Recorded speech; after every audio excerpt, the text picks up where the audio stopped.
Hello everybody, this is Make It Better, and today we're doing what the... Nope, sorry. Had to stop that habit for a bit. What if the wise man had Shin and Deku, part 7. 8. 8. Yeah, it's 8. Golly, I'm forgetting the number already. Even though I checked. But anyway, let's get back into it. When Zuko finally explained and did the thing, what he did was he goes towards the monsters and it was shining a bright yellow light, and this holy magic. It's very rare to use it because they have no idea how to think of it. And for Zuko, all he thought was is just yellow light. And then he used healing magic, which is a green aura. After those two are mixed, all the monsters that were, demonized, no longer is demonized. So they can use the meat. After that little instance happened, the wise man and the guru scolded him for doing something so dangerous, to test it on yourself, and so much more. To a point where Zuko had to admit defeat and take the punishment. After that little, an hour of being scolded by them, he was allowed to go to another carriage. He walks in, looks on the right, sees Wolford and Cecile, and looks on the left and asks if he can sit right next to her.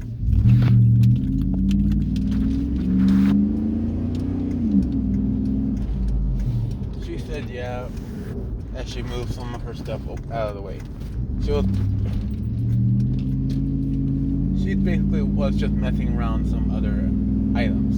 Zuko asked her what she's doing, and she was basically trying to enchant these gloves. Zuko said, "Oh, really? What kind of enchantments are you trying to do, or do you want me to help?" She said, No, I want to do this myself." Zuko said, "Oh, all right. Let's break down how much it can hold. For these gloves, it would be able to hold about 10 to 7 words, somewhere around there. So you have to think of something that explain what you want, as well what you need. Now, what exactly do you want for these gloves to do?" She's just basically saying to get dirt off and use it for cleaning and cooking. Which now they're talking to each other about this little instance. On and on. And after the explanation that's finished, she finally had a chance to charm it, enchant. And Zuko expected and said, "Yep, perfect. Exactly what you needed. You did great for your first time." As she said thanks, and there's nothing else to do. Zuko, as he was saying this, he was yawning almost the whole time. Oh. And right when he puts down the gloves, he closed his eyes for the last time and fell asleep. It was a little awkward for her, and because she's the only one that's still awake, and she doesn't know what to do, so she just lets him sleep. And let's move on some more time, where everybody in the carriage is asleep. Now, the scene is very interesting. On the right, there's Wolford leaning on, well, somebody. And this somebody is leaning right next to him, which is Cecile. They're leaning on each other. And for the other side, it's doing the same thing. Well, actually, Zuko is leaning on the wall, and the girl was leaning on Zuko. It's still on the shoulder, but still leaning on him. Until they hit a big bump, Cecile awakens and realizes what she's doing, and she blushes quite a bit because she doesn't want to, well, move out of the way or, well, and Shin will wake up. But for the girl, when she woke up, she immediately got up and sees that she was leaning on Zuko. And Zuko is still asleep. They look at each other, kind of chuckle for a bit, and decide to lean on the other side of the wall. Now let's move on. Everybody's finally met up to the Hot Springs Hotel, and everything seems good and well and done. And for the first day, they decide to go out and explore. Zuko asks Cecile where's the library of this place. She pointed to certain directions, and he said thank you, as he was going to walk off by himself, like usual. But this girl, she decided to tag along and ask if she could help him with the books. Zuko said, sure, I don't mind, as long as you don't mind me just reading the books and nothing else. As she just wants to be with him for a little bit longer. Moving on, at the end of the day, everybody was going over back to the hotel and learned that everybody was going to go take a bath. The girls went over and did theirs, and the guys went over and did theirs. Now, all these things that happened in the anime of properly thanking the wise man, of having a great sons, children, and also having been a great role model, make them friends. Oh fuck! Come on! All right, where was I?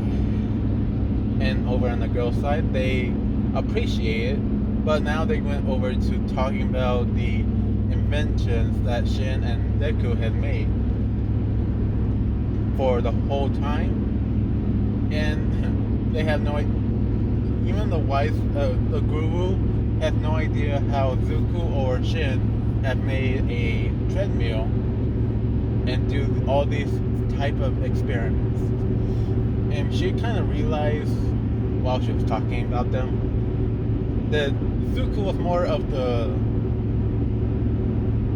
one that will test everything. Shin will make the idea, but Deku always makes it work somehow. Hopefully it doesn't bite me in the butt. Now the girls are talking about the guys, and well, it's so dang obvious. Well, they're starting to talk about how Cecile is getting real close with Wolford, or Shin. Cecile, of course, she blushes.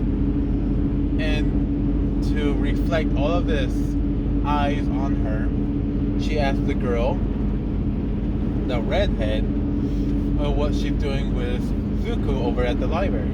These guys seem very close, as she tried her best to reflect all of that eyes on her. She replies, it was nothing much, we just read some books. As now the girls are starting to comment, saying that Deku is very handsome for his age and more of that kind of nature.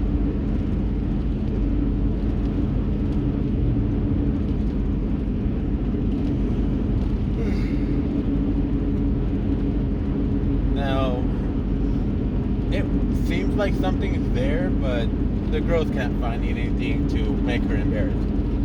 Until they say one little thing.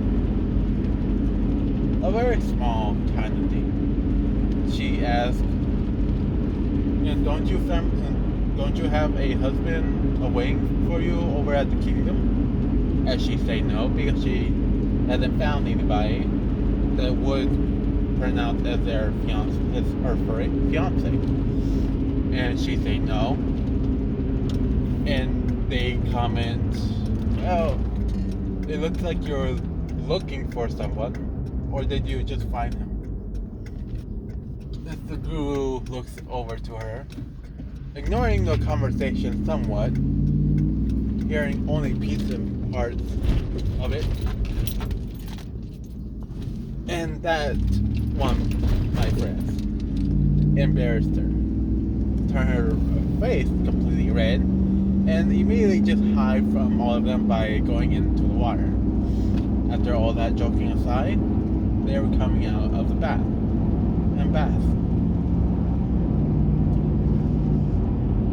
The next day comes, and everybody's at the field, drawing out as much magic power as all types: fire, lightning, ice, everything. And everybody was getting their warm up until Shin said this out loud to make himself even stronger, and he does mean himself as well, which everybody gets scared. But Zuko was right next to him and said, "Yeah, I agree. I think we should think of like some more moves." And well, everybody put up a wall at first, and Shin was talking about it's not gonna be that dangerous. I don't think so. And they say, "You don't think so?" And they make more walls. Zuko said, don't worry, I'll protect you guys. He's not that dangerous." As he looks away, remembering all the other times that there was a close call for all of their experiments, and said, "Yeah, not that dangerous." They all asked, "Well, why did you hesitate?" Zuko said, it's fine. Go ahead, Shin, what were you about to do?" As Shin creates lifting magic, levitates. Zuko is half twinkles in his eyes, and asks Shin, "What did you think when you were doing those?" As Shin explained to him quietly, but if everybody heard, no one would understand what it was. And when Zuko heard it, he said, "Cool, let's see if I can do it." So he did. It took him a little longer because it was Shin's ideas, and after a while, he got it too. And he feels so weird, but it feels like just swinging on a tree and barely touching the water, kind of. I have no idea how to explain this. This feeling is so cool. As he kept flying. Now Shin asked Zuko if he would do his practice match, or practice magic. And Zuko said, "Oh, all right. Let me think. Yeah, let me do that one." As he started to make thunder on his hands, gathering up as much as he could, and it turned into a ball. After that moment, he pushed them both together, making a huge ball of thunder, and then started lifting it with one hand. It's almost at the right height of his head, and then his other right hand started to gather up water. and then air, and it's just circling around, kind of if like a tornado. And he slowly connected their hands to his hands together, and it's starting to gather up. Everything being mixed in perfectly. And when Zuko, he just push it out of the way, and then it grows into this huge lightning thunder cloud. It grows to be huge, bigger and bigger, to a point where it's covering up the whole mountain. And when Zuko, he picked out a knife that he had in his pocket and throw it to the other side, everybody sees all the lightning from that cloud attacking that one single metal that was there. And it shocked it so much, it made a huge lightning uh, lightning field throughout the whole area. In After Effects, after the whole thing was done, everything just like sizzled out with lightning particles everywhere. And they're a little, they all said, what, what did you do? And Zook said, oh, I made a thundercloud, but I think I made it too strong. I need to dial it back. Which everybody kind of nods and said, yes, please. Now, after all of that, Wolford and Deku, it took them back over to the inn, for they can rest for a bit, and when they finally awaken from their rest, they were practicing on everything that the Guru did, everything that the wise men do, and at the end, just practice on gathering magic and power into their hands throughout the whole day. Now, this will be the end for today. Thank you for listening. Have a nice day.